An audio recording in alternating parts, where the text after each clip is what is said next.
Jake was eating breakfast when the emergency signal came through. The red light on his communication device flashed 3 times, then stayed solid. That meant one thing: crisis that could not wait even 1 hour. Grabbed the device and pressed the button. The voice on the other end belonged to Admiral Luce Grant, his direct superior. The Admiral never called unless something had gone very wrong. "We have a situation on Helios Station. They sent a distress call 6 hours ago. Since then, nothing. Complete silence." Felt his stomach tight. Helios Station was a mining colony on the edge of human space. It housed almost 900 people, families, children, workers who had gone there hoping for a better life. What was in the distress call? Jake asked. Local outbreak, unknown origin. The message said people were getting violent and sick, very sick. Then the transmission cut off. Was already moving toward his gear locker. "I will take Shadow Unit. We can be ready in 2 hours." "But Jake, you need to know something else. The Galactic Council is watching this one. If we cannot handle it, they will say humans are too dangerous for frontier worlds. They might even sterilize the whole station from orbit." Words hit Jake like a punch. Sterilize meant killing everyone, infected or not. It meant giving up on hundreds of lives because it was easier than trying to save them. "We'll handle it," Jake said. "That is what we do." Did the call and activated his team alert. Within minutes, his unit began arriving at the briefing room. Shadow Unit was not like regular military teams. They were specialists, trained for the worst situations humanity could face. His arrived first. She was the team medic, but her skills went far beyond basic first aid. She had worked in quarantine zones during the Mars Plague and knew more about containment than most doctors. Came next, carrying his equipment case. He was the demolitions expert, though he hated the title. Carlos could build or destroy almost anything, and he always said that knowing how things worked was more important than knowing how to blow them up.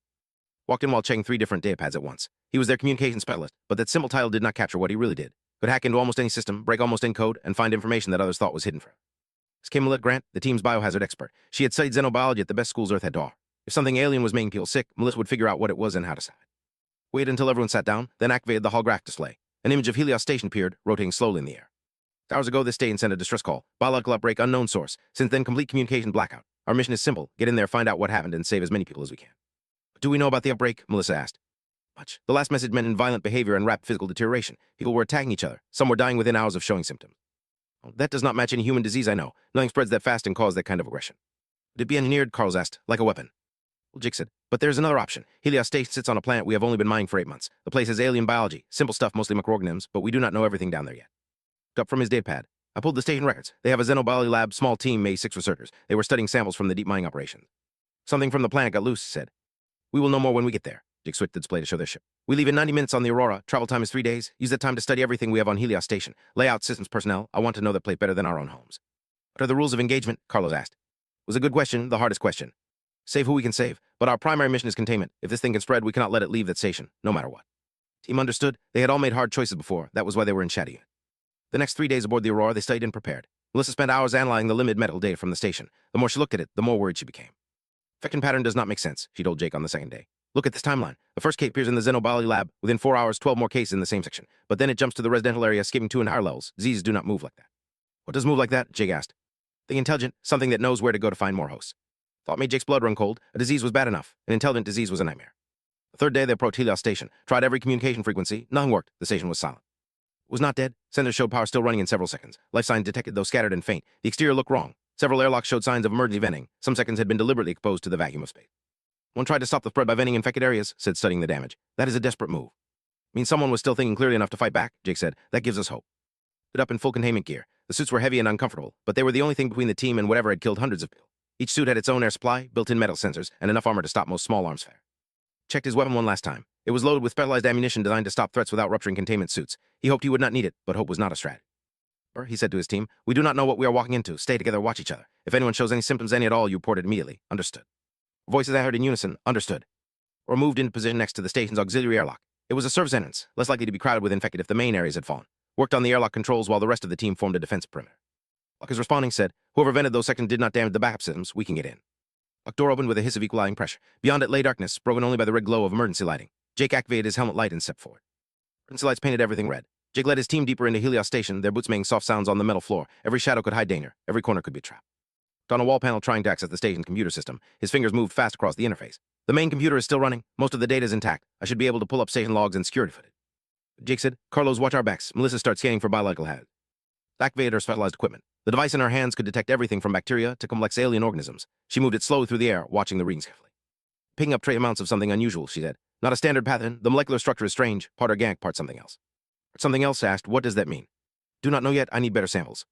Forward through the corridor. More signs of panic appeared. A child's toy abandoned on the floor. A medical kit ripped open, its contents scattered. Messages written on the walls in desperate handwriting. Some said, "Stay away." Others said, "Helpless." Tried not to think about the people who wrote those messages. He needed to focus on the mission. Emotion could get his team killed. Enter said, "I'm picking up a signal. Someone is alive and transmitting from the maintenance bay 3 seconds ahead." "Can you tell who it is?" "Now, it is a general distress beacon, but it is weak. Whoever is there does not have much power left." Made a quick decision. We go to them, stay in formation, weapons ready but hold fire unless I give the order. Moved through the station quickly but carefully. The maintenance bay door was sealed shut, reinforced with welded metal plates. Someone had worked hard to make it secure. Knocked on the door, 3 slow knocks, then 2 fast. It was a pattern that humans would recognize as friendly. For a long moment, nothing happened. Then a voice came through the door, shaking with fear. Who's there? Are you infected? Our Shadow Unit Special Operations. We came to help. We are not infected. Open the door. How do I know you are telling the truth? Understood the suspicion. If he had survived 3 days of hell, he would not trust anyone here. Name is Commander Jake. My team came from Earth on the Aurora. We received your distress call. If you want proof, ask me something only a real rescue team would know. Pause. Then the voice said, what is the station commander's name? He has been running Helios Station for 2 years. For that, he worked on the Euro mining platforms. Pause. Then the sound of metal spraying against metal. The door opened just enough for a thin man to look out. His face was pale and dirty. His eyes showed the kind of fear that comes from seeing death up close. Peter, I work in engineering. Thank God you came. I thought I was going to die here. Pushed the door open wider and his team moved inside. The maintenance bay was small and crowded with equipment. Peter had set up a makeshift shelter in the corner, with water bottles and food packages stacked near it. How long have you been here? Asked. Days since everything went crazy. Peter sat down hard, like his legs could not hold him anymore. It started in the xenobiology lab. Dr. Ford and her team, they were studying something from the plant, something they found deep underground. Kind of something? Melissa asked, her recorder already running. Not know exactly. I just heard them talking about it. They were excited, said it was unlike anything they had seen before, some kind of organism that could survive in extreme conditions. And did people start getting sick? His hands shook as he tried to remember. 3 days ago around evening shift. First it was just Dr. Ford's team. They started acting strange, aggressive. Their skin got hot, really hot. You could feel the heat coming off them from across the room. And what happened? Jig asked. Attack people? It was not like fighting, it was like hunting. They moved fast, faster than normal people. And when they caught someone, they would bite them or scratch them. Anyone who got hurt started changing too. Within hours, they became like the others. Beside Peter and scanned him with her metal device. You have not been exposed. Well, I sealed myself in here before they could get to me. I watched through the security cameras as the station fell apart. People tried to fight back, tried to help each other. It did not matter. The infected just kept coming. How many infected are we talking about? Jig asked. It's maybe 600, maybe more. They are everywhere. The only safe places are the sealed sections, metal bay, engineering core, and the upper levels of the residential tower. People barricaded themselves in and the infected could not break through. Yet. Up from the computer terminal he had connected to. He's right. I'm seeing the security footage now. The infected move in groups like packs. They are coordinated. Walked over to look at the screen. What he saw made his blood run cold. The creatures that had been human moved through the quarters with purpose. They communicated somehow using gestures and sounds. They were not mindless zombies. They were hunters working together. Are intelligent, Melissa said, watching over his shoulder. Or they are being controlled by something intelligent. The footage clip showed an infected person stop and tilt its head, like it was listening to something. Then it turned and ran in a specific direction, joined by others. They moved like they knew exactly where they were going. Where are they going? Jig asked. Their movement through the security cameras. They are gathering in the central hub, the main research area. That is where the xenobiology lab is located. They are protecting something, Carlos said, or guarding something. Thought about that? If the infected were guarding the place where the outbreak started, that meant the source was still there. The original organism that started all of this. Need to get to the survivors first, Jig said. Peter, you said there are people in the metal bay, engineering core, and residential tower. I have been monitoring their emergency channels. They are running out of food and water, and the infected keep testing their defenses. Sooner or later, they will find a way in. Pulled up the station map on his display. The 3 safe zones were far apart, separated by sections now controlled by the infected. Getting to all of them would be dangerous, maybe impossible. That was the mission, save who they could save. Can you contact the survivors? Are you working on it? Adjusted his equipment and spoke into his microphone. This is Shadow Unit Rescue Team. We are on station. If you can hear that message, respond on emergency channels. Act filled the air, then a voice broke through, weak but clear. It's Dr. Cole in Metal Bay. We hear you. We have 16 people here, including 6 children. We are almost out of supplies. The infected are trying to break through the doors. I do not know how much longer we can hold them. The voice came through. This is Chief Engineer Park. Engineering Core has 9 survivors. We have power and water, but no food. We need help soon. Third voice, younger and more scared. Residential tower upper levels. We have about 30 people. Maybe more. I am not sure. Some are hurt. Please, you have to help us. Looked at his team. 4 people to save over 50. 4 people to fight through hundreds of infected. The math was bad. Jake had never been good at math anyway. Station to this, Commander. We are coming for you. Hold your positions. Stay behind your defenses. We will get you out. Oh, Carlos asked quietly. We do not have enough firepower to fight through that many infected. And we do not fight, Jake said. What do we think? Turned to Peter. You said the infected react to heat. What about cold? Do not know. I never saw them in the cold sections. So checked her data. The organism might be temperature sensitive. Many extreme fall organisms have very specific environmental needs. If we lower the station temperature, we might slow them down. Or make them angry, said. One way to find out, Jake said. Carlos, can you access the climate controls from here? Oh, I would need to get to engineering core. The main systems are there. That is our first stop. We get to engineering, we drop the temperature, and then we evacuate the survivors while the infected are slow. It's a simple plan. Simple plans usually work better than complicated ones, unless they did not work at all and then everyone died. Checked his weapon and looked at his team. Suit integrity check. Everyone confirm your seals are good. Now 1, they confirmed. 4 green lights on Jake's display. You are coming with us. Stay in the middle of the formation. Do exactly what we tell you. They're not too scared to speak. The maintenance bay door and moved back into the red-lit quarters. Somewhere in the darkness, hundreds of infected wait, and deeper in the station, something even worse was waiting. Moved through the quarters in tight formation. Jake took point, his weapon ready. Carlos uncovered the sides, stayed back with Peter, winding their rear through the security camera feeds on his portable device. Infected ahead, whispered through the team channel. 30 meters around the next corner, they are not moving, just standing there. Raised his fist, signaling the team to stop. He peered around the corner carefully. 2 figures stood in the corner, their backs to him. They had been human once. Now their skin had a gray color and their movements were wrong, too still, like animals waiting for prey. We go around them, Jake asked quietly. His map, native. This is the only path to engineering that does not go through the central hub. We have to go past them. Made a decision. Carlos on the mark, we take them down fast and quiet. No loud weapons. Melissa be ready to contain any biological material. Counted down with his fingers, 3, 2, 1. And Carlos moved together fast and silent. The infected started to turn, but they were too slow. Jake's blade went through the first one's neck while Carlos took down the sand. Both bodies fell without making much noise. As they fell, something happened. Other infected in distant quarters suddenly stopped what they were doing and turned their heads, all at the same moment, all looking in the same direction. No, said Whiting his security feeds. They are connected somehow. When we killed those two, the others fell. How many are coming? Jake asked. All of them? You heard it then. A sound like wind through the quarters, but it was not wind. It was the sound of hundreds of feet running toward them. Move now, Jake shouted. And the engineering core was 3 seconds away. Behind them, the sound grew louder. The infected were fast, much faster than humans should be able to run. Was struggling to keep up. Carlos grabbed his arm and half-carried him. They turned a corner and saw the engineering core entrance ahead. The heavy blast doors were closed. It's a shadow unit at your door. Open up. Doors began to open, but too slowly. The infected appeared at the other end of the corridor, dozens of them, running with that unnatural speed. They are too close, shouted. Rose pulled a device from his belt and threw it back down the corridor. It beeped twice, then released a blinding flash of light and a loud bang. The lead infected stumbled, confused. Flash bang, Carlos said. That will buy us 10 seconds. It was enough. The team rushed through the doors and they slammed shut behind them. Seconds later, bodies hit the doors from the outside. The metal shook but held. One in an engineering uniform ran up to them. She was about 40 years old with short black hair and oil stains on her hands. I'm Park. Thank God you made it. Looked around the engineering core. It was a large space filled with machinery and control stations. 9 people were there, all looking at the rescue team with desperate hope. Do not have much time, Jake said. We need to lower the station temperature. Can you do it from here? But why? The cold will kill us too. Infected are sensitive to temperature. If we can slow them down, we can evacuate the survivors. We will provide thermal suits for everyone. Stood quickly. She was an engineer. She knew how to solve problems. I can do it. How cold do you need? Cold as the system can go without damaging critical systems, Melissa said. Maybe 10 degrees below freezing. Moved to a control panel and began working. Her fingers flew across the interface. This will take about 20 minutes to reach full effect. The station is big. Temperature changes take time. We use that time to prepare, Jake said. He turned to contact the survivors in Metal Bay and Residential Tower. Tell them what we are doing. Tell them to seal their seconds and keep warm. We will come for them when the infected are slow. Auden began transmitting. Walked over to where the other survivors were gathered. They looked tired and scared. One woman held a young boy close. An older man sat with his head in his hands. These were miners and technicians, not soldiers. They had survived 3 days of hell and they deserved to get out alive. To me, Jake said, my name is Commander. We are here to get you off the station. In about 20 minutes, the temperature is going to drop fast. Stay together, stay calm, and do what we tell you. You are going to make it home. One with the boy spoke up. What about the infected? What are they? It was a fair question. They deserved an answer. Do not know exactly. Some kind of organism from the planet below. It infects people and changes them, but we are going to stop it. That is why we are here. Can it be cured? The older man asked. Looked at Melissa. She shook her head slightly. Do not know yet, Jake said. It was not exactly a lie. They did not know for sure. But Melissa's earlier analysis suggested that the changes were too deep, too complete. The people they had been were gone. That from the control station. Temperature drop is starting. All sections except Metal Bay, Residential Tower upper levels, and this core. Those areas will stay warm. It's in the engineering core shifted from red emergency lighting to blue. Jake felt the air getting colder already. On security feeds, the infected started to slow down. Their movements became less coordinated. Some of them stopped moving entirely like they were falling asleep. It is working, said. They are going dormant. Not all of them. Some infected seemed resistant to the cold. They kept moving, kept hunting, and they were all moving in the same direction now. With the central hub toward the source. Protecting it, Melissa said, watching the feeds. Whatever started this, it is in that lab. The infected are gathering around it. Studied the movement patterns. The infected were forming a defensive circle around the Xenobelly lab. Hundreds of them packed tight, creating a wall of bodies. We want to end this. We have to destroy the source, Jake said. As long as it exists, the infected will keep coming back. Even if we evacuate everyone, this station will be lost, and the organism could spread to other worlds. Do we get to it? Carlos asked. There are too many infected even with the cold slowing them down. Looked at the engineering schematics on the display. An idea formed in his mind. A dangerous idea, but danger was part of the job. What kind of power does this station have? Twin reactor main and backup, plus emergency batteries. Why? You generate an electromagnetic pulse, a big one. As widened? Yes, but that would fry every electronic system on the station. Life support, doors, everything. What about biological systems? Would it affect the infected? So thought about it. If they are connected through some kind of neural network, and if that network uses electromagnetic signals, then yes, a strong enough pulse could disrupt it, break the connection between them. And without the connection, Jake asked, would become individuals again, probably unable to function. They would die quickly. Went quiet. Everyone understood what Jake was suggesting. An electromagnetic pulse would kill all the infected. Every single one, including any survivors who had been infected but might still have been saved somehow. How many infected are there total? Jake asked. His data, best estimate 627, maybe more. And how many uninfected survivors? Before confirmed, maybe a few more hiding in sealed seconds we have not found.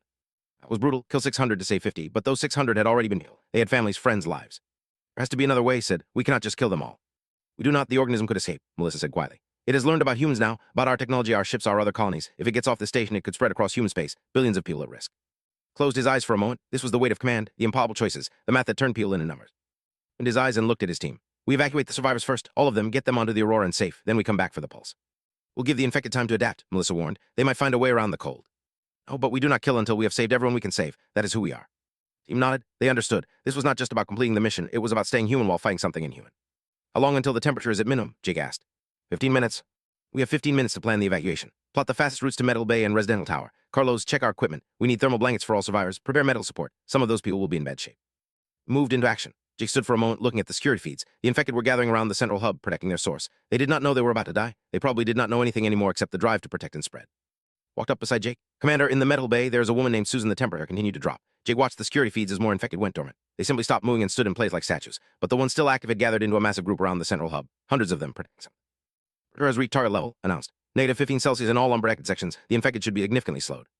Time to move. Jake turned to his team. You and Carlos take the metal bay, and Melissa, you are with me on the residential tower. You keep monitoring the systems. If anything changes, you let us know immediately. What about us? Peter asked, gesturing to the other engineering survivors. Stay here where it is warm and safe. We will come back for you after we get the others. Team split up, and Carlos headed toward the metal bay while Jake led and Melissa toward the residential tower. The corridors were like walking through a nightmare. Infected stood frozen in place, their eyes open but unseeing. Frost was forming on their skin and in their hair. You look almost peaceful, said Wiley. Are not peaceful, Melissa said. They are dormant. If the temperature rises even a little, they will wake up. Reached the residential tower entrance. The upper levels were sealed off by emergency doors. Jake knocked, using the same pattern as before. The unit rescue team, we are here to help. Door opened and a young man looked out. He was made 20 years old, with scared eyes and a makeshift weapon in his hands. We're really here? I thought we were all going to die. Today, Jake said, how many people do you have? 32. Some are hurt. We have been trying to treat them, but we do not have proper medical supplies. Again, his team entered. The residential tower upper level was crowded with survivors. They had pushed furniture against the windows and doors. Children huddled with parents. Elderly people sat wrapped in blankets. Everyone looked exhausted. Name is Commander. We are evacuating everyone to our ship. You need to stay together and move quickly. The cold is keeping the infected dormant, but we do not know how long it will last. One in her 30s stepped forward. I'm Kelly Barnes. I have been organizing people here. We have 5 people who are too injured to walk. We will need help carrying them. We'll handle it, Jake said. He turned to. Call the Aurora. Tell them to prepare for incoming survivors. Lots of them. Made the call. Jake helped organize the evacuation. Melissa checked each person quickly for any signs of infection. Everyone was clean. They had managed to avoid exposure. Moved slowly through the cold quarters. Jake took point, watching for any infected that might still be active. The dormant ones stood like frozen statues, but their eyes sometimes moved, tracking the survivors as they passed. It was disturbing. Reached the auxiliary airlock where the Aurora was docked. The ship's crew was ready, helping survivors aboard. Hot food and medical care waited inside. Counted heads as they boarded. 32 from residential tower, all safe. Enter said, is reporting from Metal Bay. They have all 16 survivors ready to move. They are heading to the airlock now. Minslayer and Carlos arrived with the Metal Bay group. Dr. Cole led them, carrying a small child who was crying softly. Peter ran forward and embraced a woman, Susan, his wife. They held each other like they would never let go. Is everyone from the safe zone? Said. 54 survivors total. Casualties in the evacuation? Jake asked. And the Cole worked, the infected stayed dormant. Felt a moment of relief. They had saved everyone they could save, but the mission was not over yet. Everyone onto the Aurora. Full medical checks on all survivors. I need you to download every piece of data from the station computers. Everything about the xenobiology lab, the organism, all of it. Ready done? Said, petting his data storage device. I have been pulling files since we arrived. Cole walked up to Jake. He was an older man, maybe 60, with gray hair and steady hands. Commander, thank you for getting us out, but I need to tell you something about the organism. Go ahead. I've been studying it since the outbreak began. It is not a disease. It is more like a survival mechanism. The organism bonds with a host nervous system and creates a network between all infected individuals. It is incredibly sophisticated. Can it be killed? But there is something you should know. The organism is not evil. It does not understand that humans are intelligent. It only knows it was disturbed and threat. It defended itself the only way it knew how. Frowned. You are saying that it is not an attack, it is self-defense. Well, yes, but that does not make it less dangerous. The organism has learned about humanity now. It knows about ships, weapons, other colonies. If it escapes the station, it will spread, not out of malice, but out of instinct to survive. So was listening. Dr. Cole, can the infected be saved? Can the bonding be reversed? His face showed deep sadness. No, the integration is complete. The people they were are gone. What remains is something new, not fully human, not fully the organism, something in. And they cannot be saved, Jake said quietly. Kindest thing we can do is end their suffering, Dr. Cole said. I know that sounds harsh, but I have seen what they have become. There is nothing left to save. Looked at the man. You are infected, are not you? Dr. Cole smiled sadly. Yes, I was exposed on the first day. I have been fighting it with medication and cold therapy, but I am running out of time, maybe hours, maybe less. Why did you not tell us? Because I needed to make sure everyone else got out first, and because I need to tell you something important. He pulled out a data chip. This contains all my research. How to detect the organism, how to communicate with it, how to prevent future outbreaks. The information is too important to die with me. Took the chip. You could come with us. We could try to help you.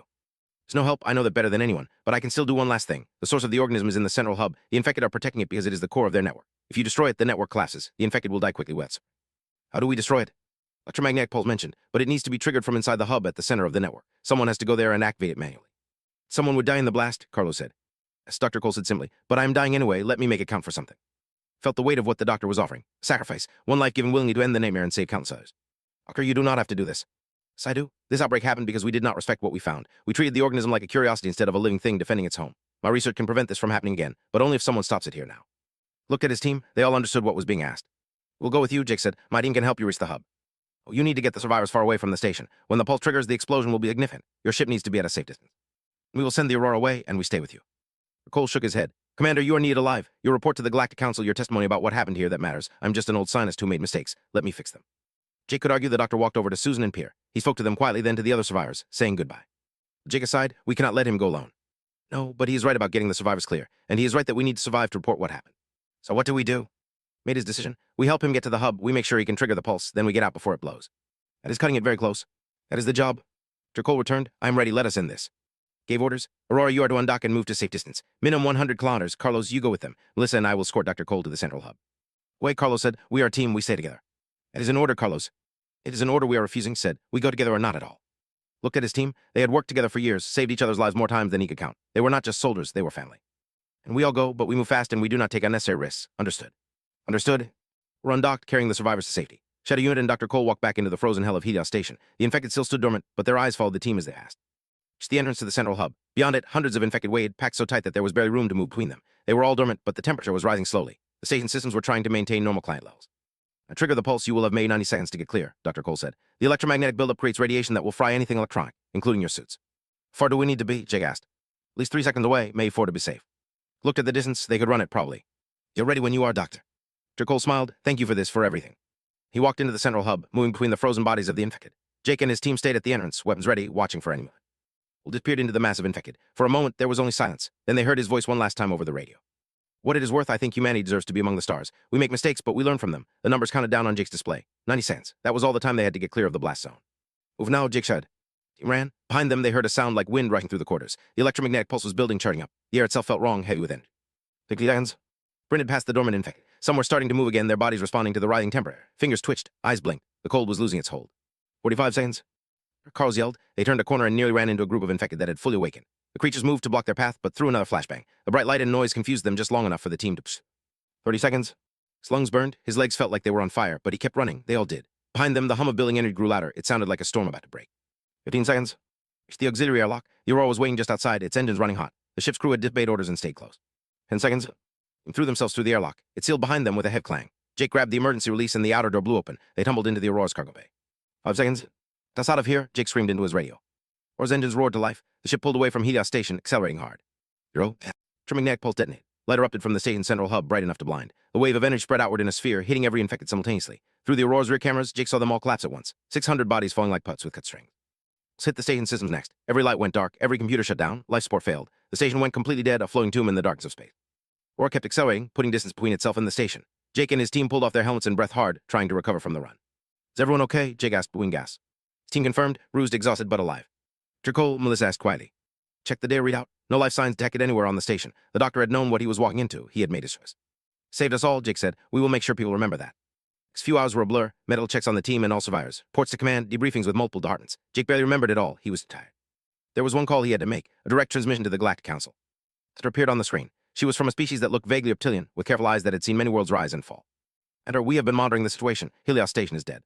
This ambassador, but 54 humans are alive. We saved everyone we could save. Also destroyed hundreds of infected humans, your own species." Met her gaze steadily. "We did. It was not an easy choice, but the organism could not be allowed to spread. If it had reached other colonies, millions could have died. Could have destroyed the station from orbit. That would have been simpler. Well, yes, but we do not choose simple when lives can be saved. We try to save people first, even when it is hard." Quiet for a moment. Then she said, "We have reviewed Dr. Cole's research. His data on the organism is remarkable. It will help many species avoid similar tragedies. Doctor gave his life for that data. He wanted humanity to learn from what happened." "And have you learned, Commander?" Thought about everything he had seen, the fear, the death, the improbable choices. So we learned that we need to respect alien life, even when we do not understand it. We learned that first contact can go wrong in ways we never imagined, and we learned that the right choice is not always the easy choice. Slowly, the Council has been debating humanity's place among the frontier worlds. Some argue that the outbreak proved humans are too reckless, too quick to disturb things they do not understand. Felt his stomach tight. Everything they had done might not be enough. Burke continued. Other Council members pointed out that humans also showed wisdom. You did not simply destroy when you could have. You tried to understand. You valued even infected lives and only ended them when no other option remained. You preserved research that will help others. These are the actions of a mature species. What is the Council decision? That he will be allowed to continue frontier expansion, but with new requirements. All xenobiology research must be approved by Council oversight. All mining operations must include comprehensive biological surveys, and all frontier colonies must have rapid response teams like yours, ready to handle situations that require more than simple force. Felt relief wash through him, not just for humanity's future, but for what it meant. Dr. Cole's sacrifice had mattered. The lives lost on Helios Station had not been wasted. Q Ambassador, we will not let the Council down. That you do not, Commander. The galaxy is watching. The mission ended. Jake sat back in his chair and closed his eyes. It was done. The mission was over. He knew he would never forget. None of them would. Months later, Jake stood at the memorial for Helios Station. It was a simple monument on Earth listing every name of everyone who had died. 673 people. Miners, researchers, families. Each one a life cut short. Cole's name was at the top, with the designation Hero of Humanity beneath it. His research had already prevented 2 other outbreaks on different frontier worlds. His sacrifice had saved thousands. Beside Jake, do you think we made the right choice, destroying the infected instead of trying harder to save them? Do not know, Jake admitted. Maybe if we had more time, more resources, we could have found another way, but we had 90 seconds and improbable odds. We did the best we could. Is that enough? It has to be. Lozen joined them. Melissa came last, carrying a date pad.